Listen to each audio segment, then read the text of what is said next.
Hello, my name is Keith, aka LoLByTheNumbers, and welcome to the first video of the 2015 Spring Split. This is going to be a EU match between Copenhagen Wolves and H2K. And for those of you who have never watched my videos before, remember this is not a shoutcast, but rather a video analysis. I'll be taking a lot of looks at macro level play, particularly team compositions, item choices, map rotations, occasionally lane matchups and individual plays when they're very paramount to the win or loss. Also, do my best to talk about jungle routes and where teams' win conditions and primary focus should be throughout the game. As mentioned before, this is going to be my first video of the Spring Split. We have Copenhagen Wolves versus H2K. This is from day one of the European Week 1 LCS, so this is their very first match in the LCS. Just a reminder for those of you who may not know, this season we do get coaches, so these picks and ban phases take a little bit longer due to the coaches wanting a lot of time to just talk with their team through strategies, through movements. So the game has really gotten a lot more sort of neat in the early game and through team compositions. We're going to see a really good one coming out of Copenhagen Wolves this time around, while H2K is kind of not the best, but I'll mention that as we go in. So first off, we have very much targeted bans by Copenhagen Wolves. LeBlanc and Zed are targeted directly at Ryu. He likes to play these assassins, so they're trying to put him onto something less comfortable. On H2K side, we see Leon and Kalista. These are their targeted bans. Rek'Sai and Lee Sin are pretty standard jungle bans that we've been seeing throughout the first and second week of the LCS. What happens is blue side bans Lee Sin. This forces the red side to ban Rek'Sai or to leave him open. If they leave open Rek'Sai, then the blue side gets Rek'Sai, and then the red side gets Jarvan. If they ban Rek'Sai, then you get Jarvan on the blue side, and so they get one of the top three junglers sort of by force by banning this Lee Sin. So it's become a pretty common practice this way. So into the picks, as we see, Jarvan's first pick. This gives two solid picks over to H2K at the start. They end up going with Kassadin and Janna. These are very solid picks. Kassadin does pretty well against most matchups at the moment due to the fact that he can have so much sustain. He just needs to farm and wait. He is a bit of a lull during the mid game. Gets a nice power spike towards the late game, especially in his ability to be mobile and assassinate, as well as even just AoE damage once he gets tanky enough to jump into the front line. Not necessarily sold on it as a first pick. They really just wanted to take it. It is a flex. It could go top or mid, so there's the potential there. But it's going to limit their team's power, as I'll talk about once the teams are fully made. So on Copenhagen Wolves side, we see Cassiopeia and Gnar. These are very strong picks.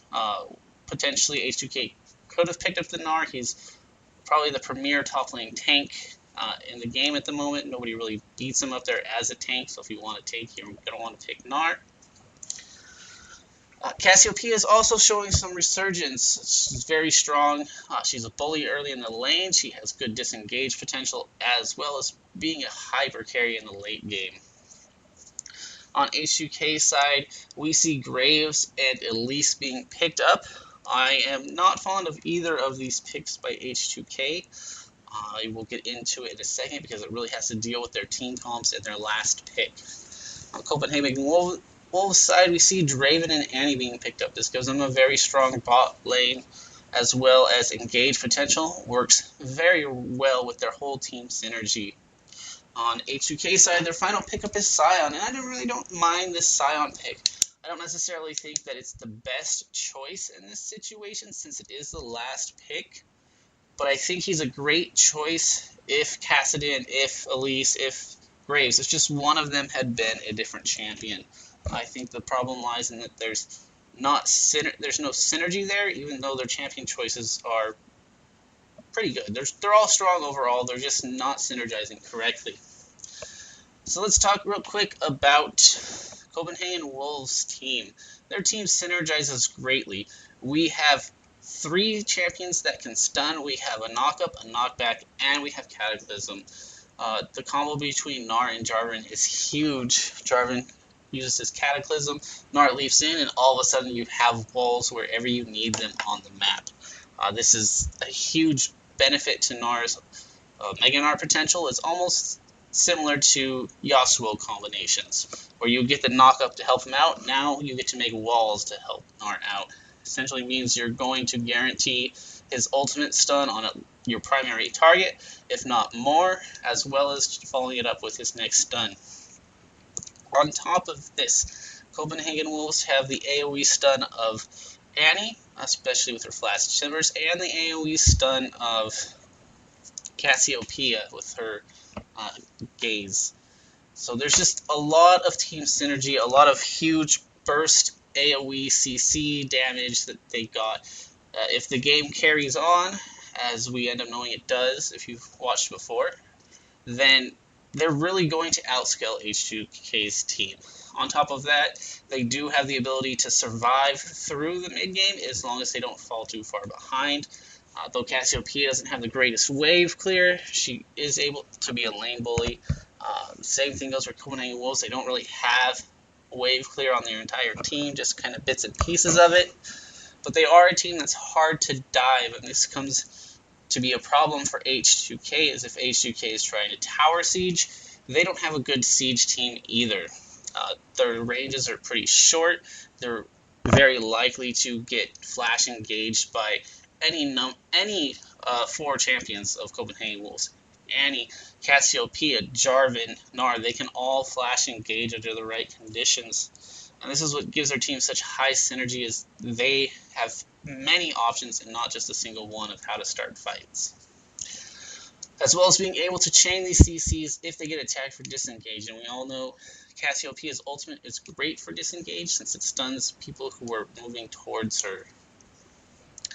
So this is Copenhagen Wolves' strength. They have 2 very strong carries. In fact, they have 1 hyper carry, which I feel is needed when you're going to run only a 2-threat composition. You need to have hyper carry, at least 1 hyper carry. Then your other champion could be mid-game power. Say Corki Draven works out well, Graves works out well for that. And then your other lanes need to be able to provide some damage. We know Gnar can provide some good damage. He's able to get a lot of spam out with his Q, as well as providing all that CC potential from the rest of his moves. We know Jarvan provides some decent damage. Even if he goes full tank, he still has his passive proc, which is just a decent amount of damage over the long course of a team fight. So if he's able to proc it on like 10 times, it's 80% max health, roughly. So he has potential for solid damage while being tanky. Nothing compared to real threat sources, of course, but there is some there. So essentially what you can look at Copenhagen Wolves' team is between the hyper carry Cassiopeia, Draven as a very solid carry as well, and then all the minor damage that's coming out from the other 3 members of Copenhagen Wolves' team, is you almost have a 3-threat composition. So, going to H2K's side, before continuing talking about the team, I want to make note of what Janna did at the beginning of this game. I should have mentioned it earlier, so I apologize. Janna got a ward into Copenhagen Wolves' Grumps, if I remember correctly, the golems that Draven and Annie tried to take. Just by showing her presence there, she's able to stop them from getting that EXP, and it does cost them a creep, maybe 2 in the lane. So it's a good play by Janna, just to know where the enemy jungler is, to know that she can go in and be disruptive. And this allows them to prevent instant level 2 on, say, Draven or Annie, as well as their early level 2 all-in, and preventing Annie from being able to build as many stacks as she would like to go into the lane with a stun. So it's very well played here, and a lot of benefits come from it. On the top side, we're going to see a lot of focus being put on by Elise. This is somewhat the proper play by H2K. You really want Kassadin to get going in their composition. It's actually a necessity for this Kassadin to get going, because he's going to be the one that carries the damage of the team eventually. However, watch Gnar's flash. He flashes, scions, Roar, instead of waiting for Elise to throw out her cocoon. This causes Gnar's death. If he hadn't got stunned, he could have gotten away. So this is a very big misplay by Youngbuck. But Elise, as they're saying, Elise is making the right choice. There's the only lane with really double CCs. You get a slow from Scion. You can get into the cocoon of Elise, into the knockup of Scion. At level 6, he adds in another CC with his ultimate. So this is probably the most beneficial lane for Elise to gank. That way that she has something to stack with her CC with. As in terms of the middle lane, you really want Cassidy to get going on H2K's side. But there's a problem with Elise going to gank middle, is that they're going to lose out early game on damage. Jarvan and Cassiopeia are going to provide much more than Kassadin and Elise will, especially now that level 6 has come into play. It's very hard for Elise to gank middle. Which is one of the reasons why I'm not fond of Elise in this team composition, is because they need somebody who can help this Kassadin get going. Would have loved to have seen a Sejuani in this situation. You get good clear speed, you get that frontline tanking as you want. You can still go completely full tank like she will be doing on this Elise. Since you don't have anyone to chain CC with in terms of the long range catch with the cocoon, it would be much better to have that one-time huge burst stun slow of Sejuani's ultimate. It just would be a much better choice in my opinion. So once again, we see Elise ganking top up to stack the CC, especially with Gnar's flashdown. This is something that H2K have recognized is going to work and are continuing to do it, and this is very smart of them with the choices they have made in terms of champions. Top lane is an easy focus, and we'll see it happening again as well. So while that goes on, let's go ahead and talk about H2K's team composition and how it was picked out. As we saw, Kassadin, Gianna came in first. What these two give to a team is Gianna gives really solid disengage. She gives some minor CC in terms of her Q, as well as giving some good early and mid-game power to her champions, be it her laning partner for the extra AD, for the sustain of the shield, or in the mid-game through the sustain of her ult, through her shields. She's a very solid champion and is good against the mass engage that CW has. The problem is she's the only engage for a team that is primarily melee and short-ranged, whereas Copenhagen Wolves have tons of engage. If Jarvan leaps in, gets knocked out of the Cataclysm, now you have Anti-Flash to follow up, or you have Gnar Ultimate to follow up. There's too much follow-up for Janet to simply be the one to contribute to the only disengage on a team.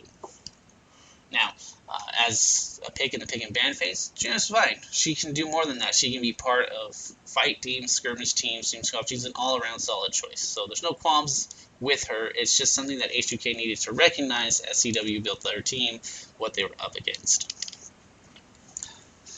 The Kassadin pick is also more of a skirmish champion, so this to build this, that means they need ability to get picks to have fights. They need to be strong in 2v2s and 3v3s. And unfortunately, with this Elise pick that came next, they're not.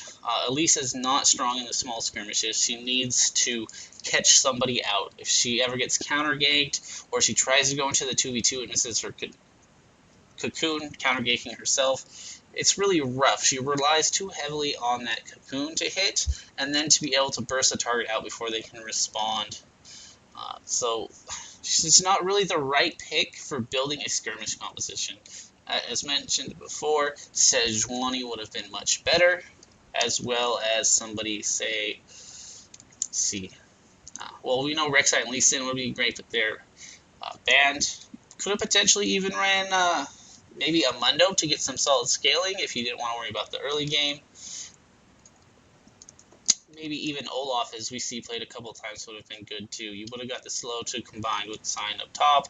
You also would have had damage to try and get this Cassiopeia, and a way to stop her ultimate when you need to go in for that kill at level 6. As we just saw happen, as mentioned earlier, that we would see, Elise and Kassadin are trying to make a gank onto Cassiopeia, but they're counter-ganked by Jarvan. Copenhagen Wolves come out with the win in that fight real easily. Cassiopeia only barely goes down. So this is part of the problem of the Elise Cassidy composition together. They don't really work. The Graves pick is okay. It's very good against engages. He's just strong in lane. He's able to do a lot of burst if people jump into his face.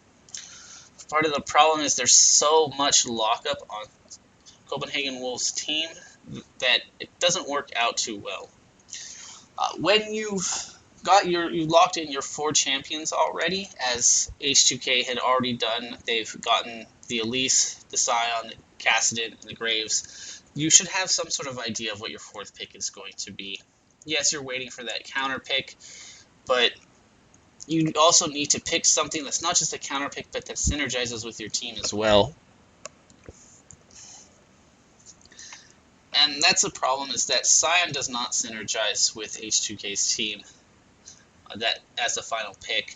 I think he's a great pick, and if Cassidon and Graves, or at least either just one of these 3 champions were different, then the Scion would have been an amazing pick.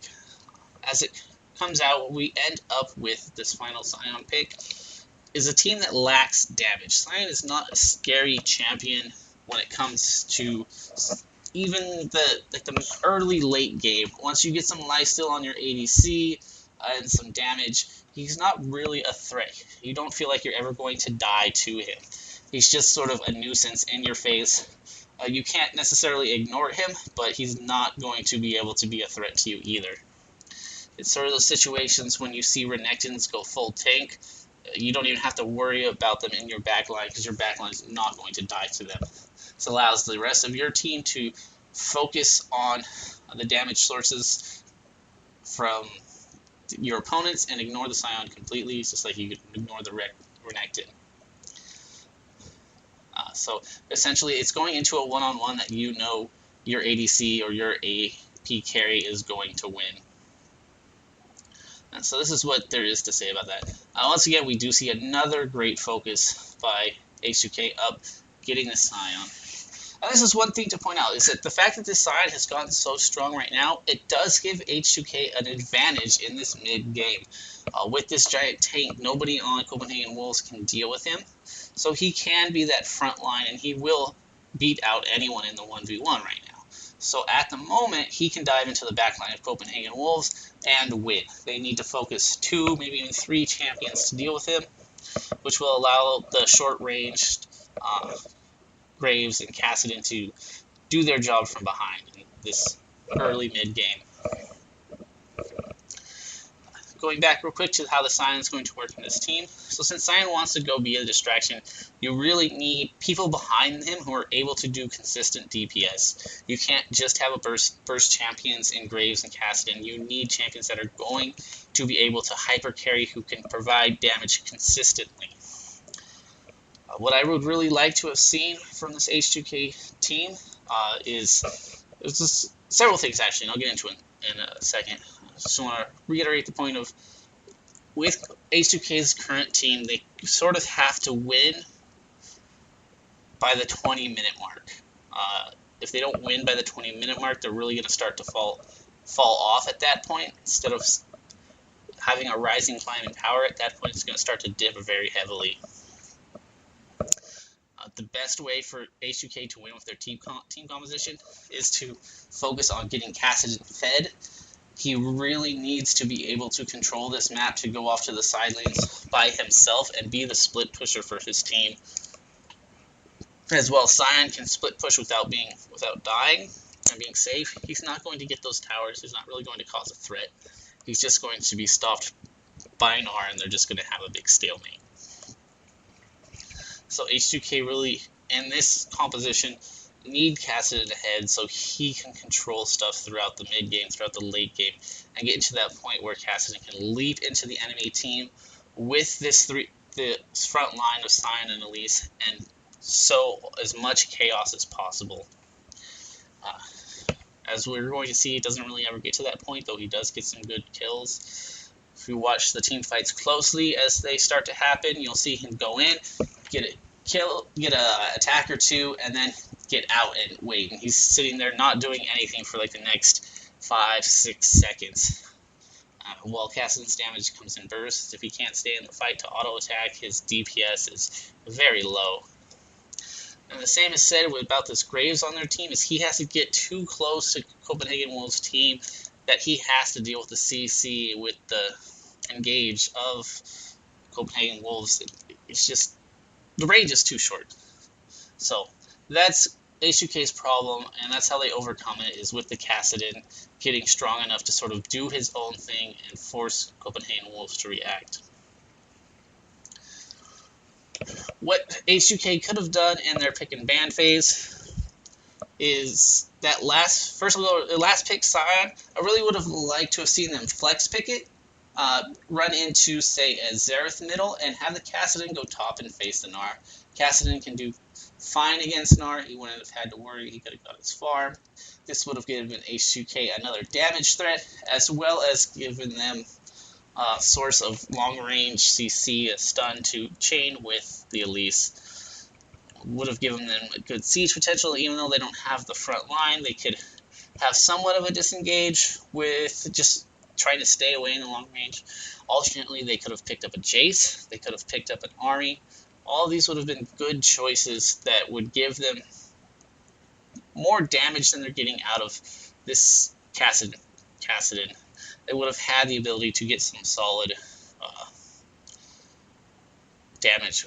There's just really damage, because they're gonna. Well, you will see they run out of it. This right here, this play is very good. H2K go to push the bottom turret, and one of the big reasons why they're able to take it, aside from Scion being so tanky and being able to be the front line, is Kassadin's movements through the jungle. Copenhagen Wolves never really know where he is, so they can't engage. They think they're in a 5v5, and we'll see Kassadin sort of sitting. You see him sitting in the middle of the jungle, and he goes to the mid lane, pushes it in, forcing Cassiopeia to have to react, and then he's able to use his mobility to get back to the bottom very quickly. H2K do this very well, using Kassadin as a threat and a distraction, while Copenhagen Wolves can't see him. So aside from the Scion, if they wanted to pick up the Scion, there's a couple things they could have done.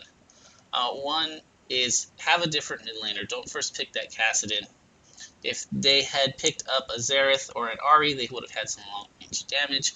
They could have also had an Azir that would have allowed them good hypercarry potential and more zoning, as well as another tool of disengage against the Copenhagen Wolves' massive amount of engage.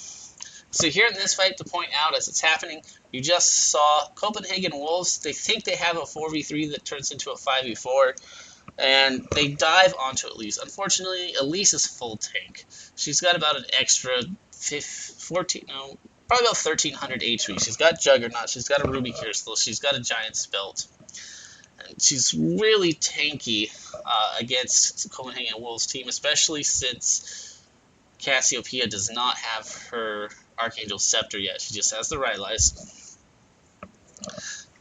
So they engage with this full tank Elise. The CC doesn't last long enough. She's able to get up and out, and Sion's able to take over the tank duties as well, or afterwards. This allows H2K's team the time they need to get the damage out that they do. Kassadin's, as you saw, there was no real big burst of damage that killed people. There was no real ADC, just constantly putting out the damage. It was more, we're too tanky for you to come and re-engage onto us, so we're just going to chase. So here we can watch it again, and notice how now Sion goes to tank over. Copenhagen Wolves have used their CCs, and now they're in a bit of trouble.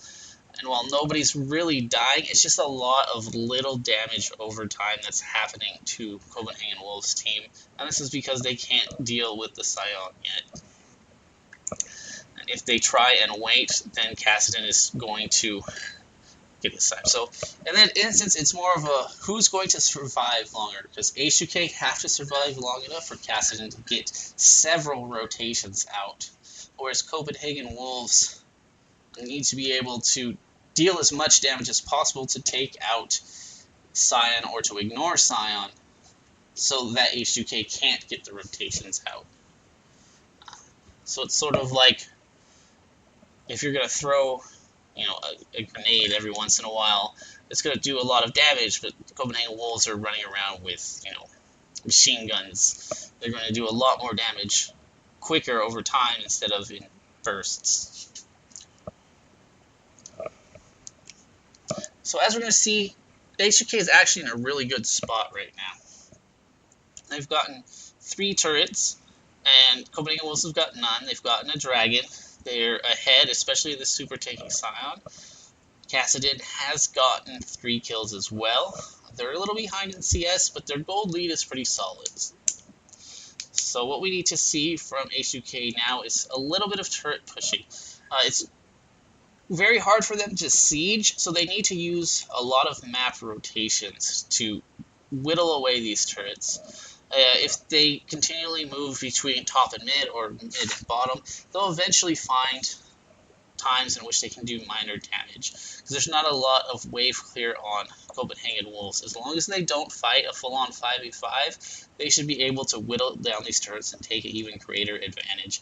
And we're going to see that happen from Copenhagen Wolves. Right now we only see 2 top. We see Annie and Draven are having to move back and forth, but they're not able to move back and forth as fast and as efficiently as H2K. And so H2K are able to get the top turret as a group of 5 because of map movements. This is what you need to do when you don't have a team that can siege, is you just push in a wave, move to the side, push in a wave, move to the middle, push in the wave, and you're constantly forcing at least one person of the other team to be defending a turret, so you're in a 5v4 or a 4v3 more often than not. This allows you to take 1 or 2 shots onto a turret. It's not nearly as fast as sieging if you have a good siege team, but it's what you need to do when you have a team that can't siege and can't dive. And this is essentially the problem that H2K is running into with short-range Elise and Graves. Graves being really the only one that's going to be providing damage against turrets. It's really hard for them to do anything against the huge engage potential of Copenhagen Wolves. So that's why map rotations. And now we're going to see the same thing happen between mid and bottom. We're going to see H2K out-rotate Copenhagen Wolves, which will allow them to get the bottom turret before Copenhagen Wolves can properly react. So as we watch this happen, and go back, instead of, I talked about what would have been a better pick for Scion, what would have been a better pick for Kassadin. Now that was a lot harder to read since it was the first pick. The big 2 issues to me are the Elise and the Graves, and these came in the second rotation for H2K. I think if you had an idea that you were going to pick up this Scion, that you really needed to get some more damage going, or to at least not search for this this pick comp, this sort of pseudo pick, get a cocoon, try and burst one person down. It's not enough of one thing on H2K's side for them to work. So if this Elise had been, say, a Sejuani, they would have had a lot better all-in engagement. They could have had better dive comps. Sejuani gets tankier. She provides more CC in terms of the AoE. She has more AoE damage. She still has the percentage HP. It would have been an all-around better choice for H2K's comp.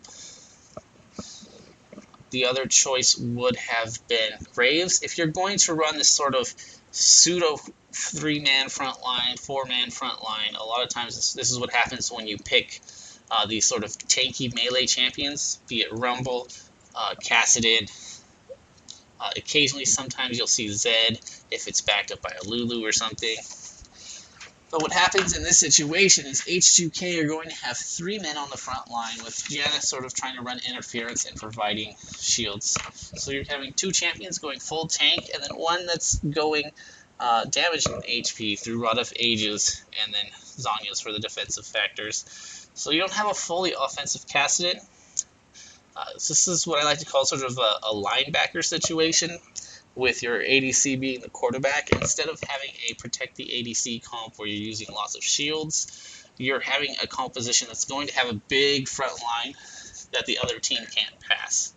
What is required in this situation, though, is a long-range ADC. Kog'Maw, Tristana, Caitlyn, any of these are really good in this situation because they can provide that consistent DPS safely from the backline without having to get in range of the engagement tools of the other team. Particularly, Caitlyn would have been great. She would have been able to get out of Jarvan's Cataclysm. She would have been able to provide very solid, consistent damage throughout the game and throughout team fights. She would have been able to set up some traps to try and prevent Gnar when he gets close. I feel like she just would have been an all-around better choice if they had thought about picking up Sion going through. And especially when you're having coaches and analysts, this is something that should be thought through before the game, and something that couldn't be thought about beforehand. You always want to pick, especially your second rotation, thinking about your final one, because your second rotation are kind of locking in your composition, and then your final one is really going to be that linchpin pick. So if H2K had the likes of a Caitlyn, Kog'Maw, or Tristana, we probably could have seen a lot more damage coming out from H2K, and these champions are all much more carries in the late game than Graves is. So here if you've been watching the game as well, Copenhagen Wolves have fallen prey to H2K making a lot of map movements to get into that bottom turret. They've put constant pressure on the mid and bottom turret, and eventually one of them open up. Now here's where H2K are going to make their big mistake. H2K are not a sieging team, and now we're going to see them siege this middle turret, and this is going to cause H2K to lose the game. This is going to be the turning point at the moment. We do see a 6k gold lead. We see 5 turrets to 0. They've got 2 dragons. H2K are in full control of the map right now, and that's what they need to use to win and close out this game is the map.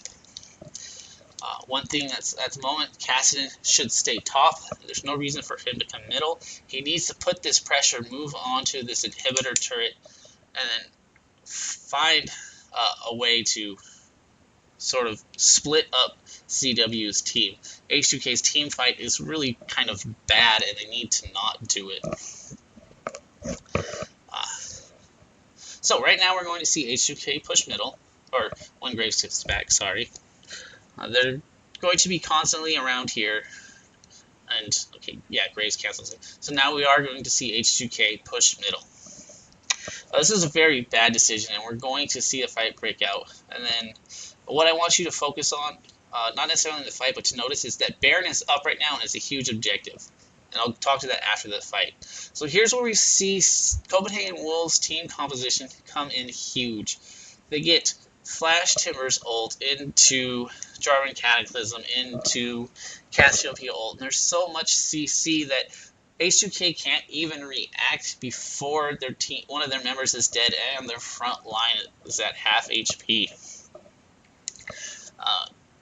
And that's why H2K shouldn't be sieging, is they don't have the ability to really hit the turret. If they get in range to shoot the turret, then all of a sudden they're in range for all of Copenhagen Wolves' engagement tools.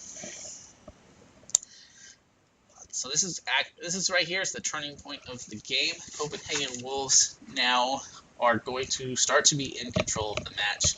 This fight has given them very solid confidence in their team composition. If they didn't already have it before, that fight was a huge morale boost. They've been bullied around the whole game, and now they were able to take a full-on fight in the 5v5 and win it pretty handily. So what should H2K have done in that situation?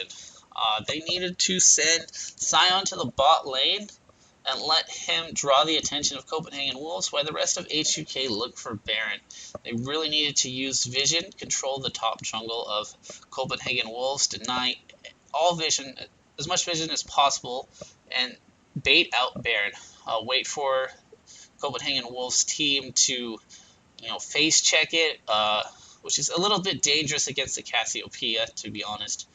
But they could have also looked for a flank with Sion, getting him into that back line. That would have done wonders for H2K. It also would have kept them away from the extra damage from the turret. That's what H2K needed to do. They needed to play the Baron game because they can't siege. and look for an opportunity to catch one person out with Elise and Kassadin, or to just find the opportunity to get Baron and then siege with those extremely strong minions. I talked a lot about H2K, but now that we've seen where they've hit the point where they've messed up, now they're trying Baron, but it's too late. They don't have Copenhagen Wolves on the back foot. The Copenhagen Wolves know that they have the power in the team fight, so now it becomes a downhill slide. Talking about Copenhagen Wolves and what they needed to do to win this game. Didn't really talk about it at all early on, so let me go back and talk about a couple points. Gnar really shouldn't have been getting caught as much as he did. Copenhagen Wolves should have recognized where the gank was going to go in, and Gnar should have really been warding up a lot. Essentially, there's 2 points of attack for H2K's team. As mentioned before, is one linchpin point is they really need to get Kassadin going. The way to stop this for Copenhagen Wolves is to have Jarvan focus on the mid lane. Make sure he's always around for the counter ganks, and this prevents H2K from being able to snowball this Kassadin early. And that's what we saw Copenhagen Wolves do, and that was the proper play. Knowing this, that they were going to be stronger and already taking care of the mid lane ganks, they needed to deal with the other point of weakness, which was top side Gnar. He was very susceptible to ganks from Elise, especially with the chain CC with Sion. So what we needed to see from Gnar is more safe play. Several wards to make sure he could find out the position of Elise, and always be ready to escape expecting the gank. Him giving up 3 deaths in the laning phase really should not have happened. So that was one of the win conditions for Copenhagen Wolves, especially against an early game jungler who you know wants to gank, is recognize where she's going to gank, where Leveless is going to be putting his focus, and Copenhagen Wolves did not do that properly. Right here we see this is a great sign ult, and one of the things they needed to do before that mid-game team fight was try and get Sion behind the enemy team to get a good flank to get onto carries. Although this wasn't a flank, we do see Sion lands his ult into knockups on Cassiopeia and Annie. This forces them to use their CC on Sion instead of saving it for the Kassadin and the Graves.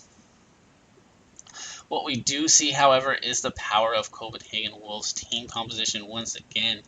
Even though they're on the retreat, even though 2 of their very important tools in Cassiopeia ult and Annie ult get caught out, even though this is a fight where Jarvan's not even in it right now, essentially we see this giant 4-man stun into a 3-man stun into the damage of Cassiopeia. It's huge potential of Copenhagen Wolves team fight, and even though they started that on the back foot, they were able to get a kill, trade 1 kill for 2, and get enough damage onto H2K that they weren't able to turn that into a Baron. Excuse me. The other thing Copenhagen Wolves needed to do to win is what they have been doing this game, is not overextend, farm up, let Cassiopeia scale, let Gnar get some tanky items, and then wait for that full 5-on-5 potential. Once Cassiopeia reaches a strong point, once Draven has enough damage and lifesteal to deal with the Sion who comes into him, then that's the point where Copenhagen Wolves can say, we're stronger, we're going to be able to take this fight. And here we see another good engage by Sion. He's able to get into that back line, but there's no follow-up from H2K. And this is the problem that I was talking about earlier, is that H2K don't have damage. And part of it is because they don't have the ability to do damage over time. Kassadin goes in, gets off his attacks, Zhonya's gets out.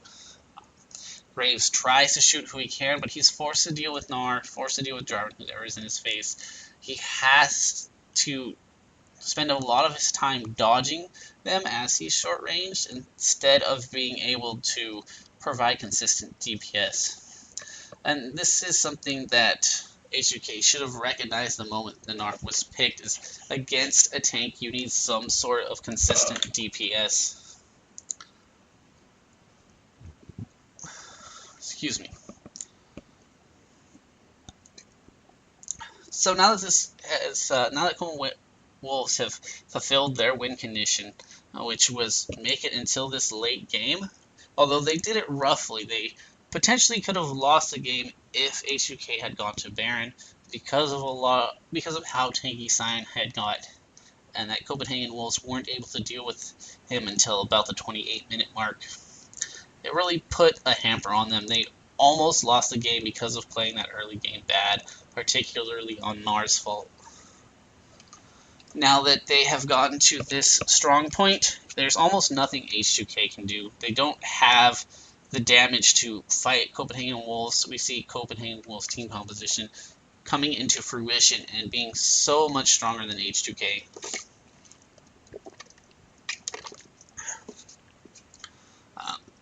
H2K can't really even split push. If they try and split push, Copenhagen Wolves have the team composition to just dive in and force the 5v4 and then take the win. They're going to be able to push turrets down much faster than H2K can. There's no real opportunity for a base race either.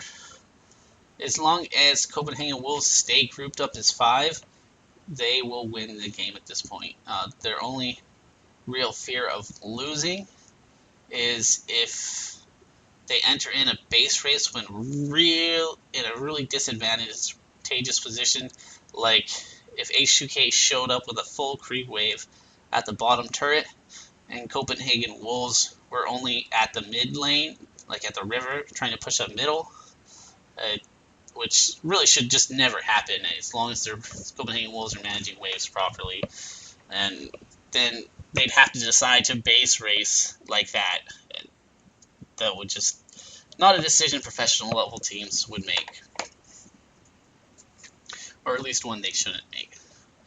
So the game is pretty much over, barring a really huge mistake by Copenhagen Wolves. H2K have lost control. So what could H2K have done in this scenario? A lot of it was as mentioned before. It is that Baron. That Baron was the key. They should not have tried to siege that middle turret. That was the turning point of the game. If H2K had gotten the Baron, then they could have sieged up. They could have done a split push that way, but it would have been really strong. Sion with Baron would have been able to take turrets or at least get a lot of damage against the Gnar. He would have had the ability, that would have given him the ability to push by himself. Kassadin also, after they had just that mid turret up, could have been focusing on the bottom lane, tried to split by himself. Then H2K could have had, say, Sion. They could have put Kassadin top, Sion bottom, and had Elise, Graves, and Janet in the middle, sort of pseudo-pushing, waiting for Copenhagen Wolves to have to peel off to deal with the side lanes. They'd have to be very careful not to get engaged on by Copenhagen Wolves, so they'd have to play far back until they saw that Copenhagen Wolves had at least one person in the top and the bottom. And this would have been their other option. And so, as we're winding to a close, there's one thing I want to mention that I think would have worked out really well in this game. I find it unfortunate that the new ZZ Rot portal is disabled, because I believe that would have been a great pickup for Sion in this match.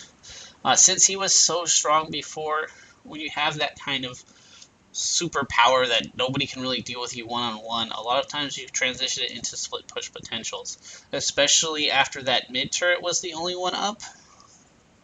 Sion could have pushed bottom with a portal, waited for an opportunity to teleport to Baron. He could have dropped the portal, teleported for the Baron, forced Gnar to go to the Baron, or to deal with the ZZ Rot portal. This would have given H2K a good amount of time of a 5v4, or it would have allowed them to disengage after the teleports and let the portal do the pushing for them. Could have put it up in bot lane to attack that inhibitor turret of Copenhagen Wolves, and as long as they were able to draw all of the Copenhagen Wolves team to Baron, and then hold them there in sort of a stalemate, the portal would have taken the turret and potentially even the inhibitor. So this is really the one game in this week, in week 1, that I wish the portal had been activated. That way H2K could have tried to make this play. They could have turned Sion into a split pusher and had the threat of this portal sort of counteract the TP. And I think that's probably ZZRot's strength, is in sort of a TP counteraction. It's like, it sort of says, if we both have TP and we both TP away, I'm laying down this portal. So you have to decide what you're going to deal with. Either I'm getting to the fight first and we're going to have several seconds of a 5v4, or you're going to have to let this whittle down at your turret. So I believe that would have been a great pickup for Sion in this situation. I also think, as terms of an item choice for him, instead of getting this final Randuin's, I believe is what he's going for, he could have picked up a Face of the Mountain. Sion has a huge amount of HP at this point. Hopefully we'll get to pick up the numbers, but just from looking at his items, we can tell. Oh, he's right, he's going for the Warmogs. Probably would have been more interesting, instead of this Thornmail, to pick up a Face of the Mountain. I know you want the Thornmail to try and deal with Draven, but it's just not enough, and it's not really going to work against the other teammates. Thornmail is good on champions where you're also able to provide decent amount of damage in the face of the ADC, and that's just not Sion. We do see a very great flank from H2K. Kassadin is able to take out this Annie before she's able to get off all of her spells. She doesn't even get Timbers down. It was great of Kassadin to get that damage and then be able to get in, and then Sion able to go in and together get the kill. But even in this 5v4 situation, we see Copenhagen Wolves coming out ahead. They've taken out the HP bars of H2K. They have map position, and they also got a kill as well.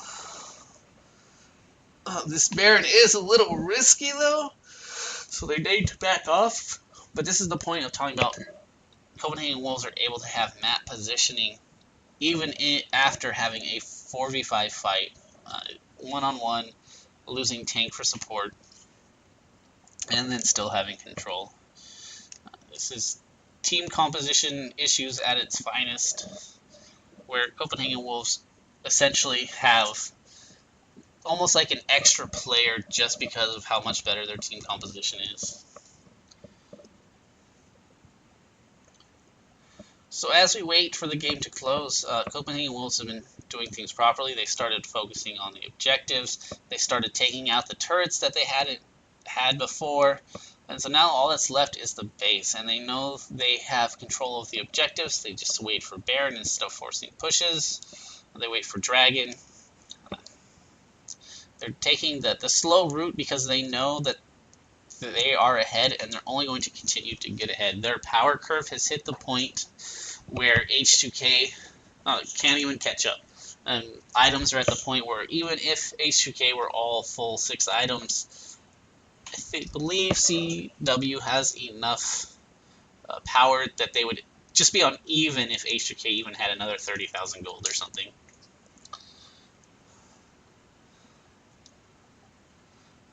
So what H2K need to do in this situation is they really need to find a way to flank.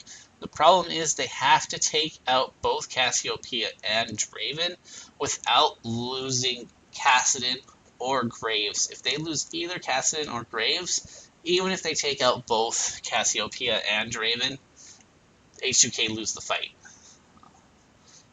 So this is just an issue, and it's just accentuated by the lack of CC versus mass amounts of it.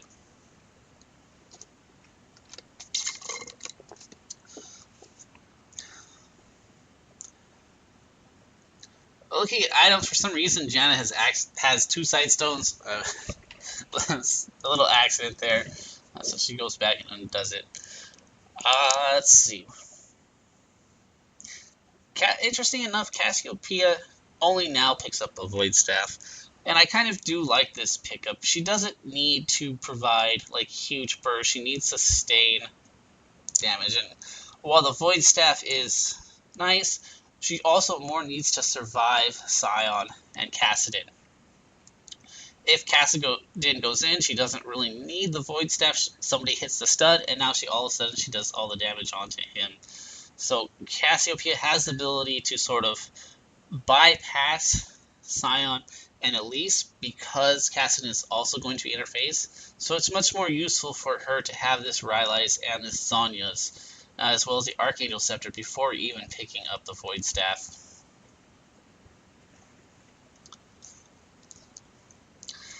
On Copenhagen Wolf side as well, we see huge focus on armor in terms of Gnar and Jarvan. This is also a very smart pickup because they know they don't have to deal with Kassadin. Kassadin has to get into Draven and Cassiopeia to be useful. This means that Gnar and Jarvan do not have to focus on magic resist. They just need armor and to dive onto this Graves and kill them. And that's exactly what we just saw right now. Jarvan and Gnar go in, take out Graves. They just have too much armor for Hilton to deal with. They have too much damage in CC. They have enough damage in their kits that they don't really need to have built much to provide themselves as this 2-0 threat, which is not the same as mentioned before. It goes for Scion and Elise. They don't have enough damage to be built in their kit to just go full tanks and still provide threats to the back line. So here we see H2K.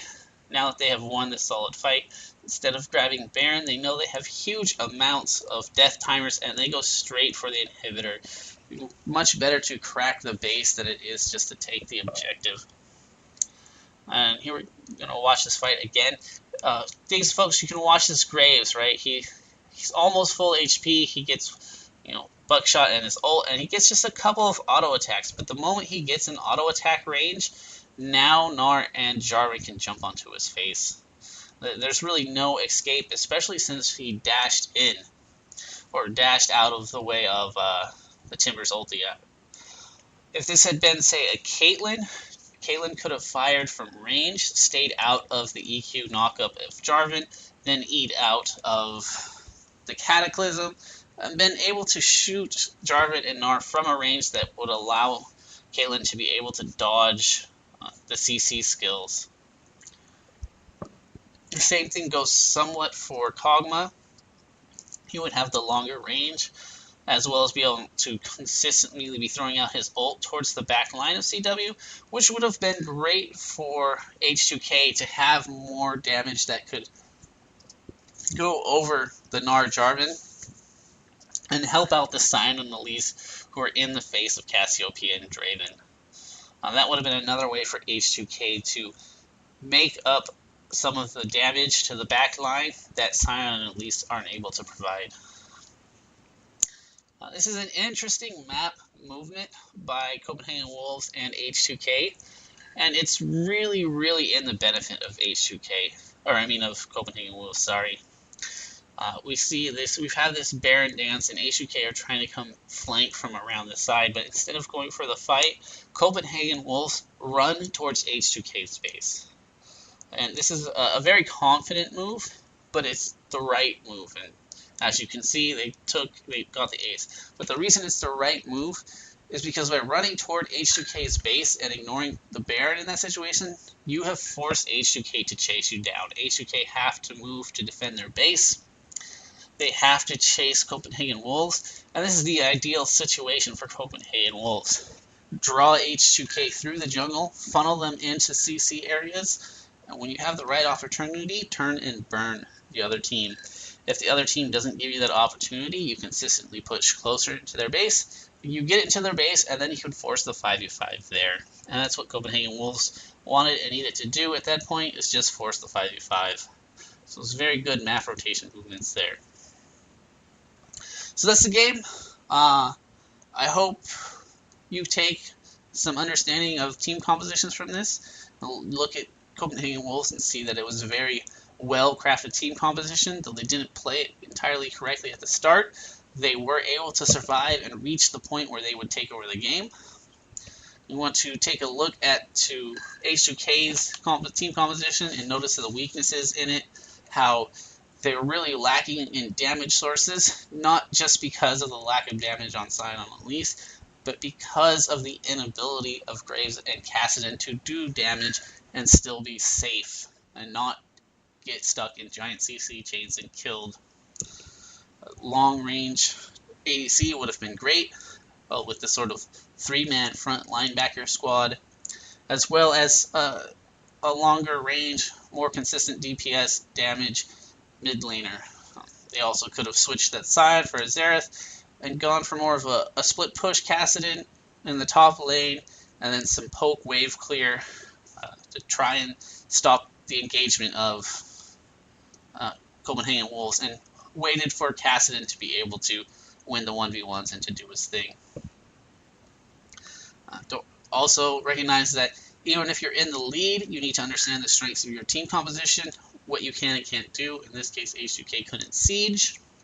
And so H2K lost when they tried to siege middle instead of using the map rotations that they used to get the other turrets to bait out the Baron and to take Baron. Could have controlled the objectives even if it took them until Dragon number 5. Dragon number 5 could have also given them the potential they needed to break that siege wall. The other thing that I would urge you to consider is the ZZ Rot portal. I like new items and new things, and I think there was potential in this match for it to be used. So keep in mind that in your games and how to use ZZ Rot with teleport. You're sort of split pushing, baiting in that both teleports to the other lane or to the fight, and then getting that ZZ Rot portal to do a lot of the damage for you. So that's the game. Once again, my name is Keith, aka LoLByTheNumbers. I will be putting, every week I'll be looking to do between 2 and 4 games from the LCS, so feel free to keep watching, and I hope to see you here again. Thanks. Take care.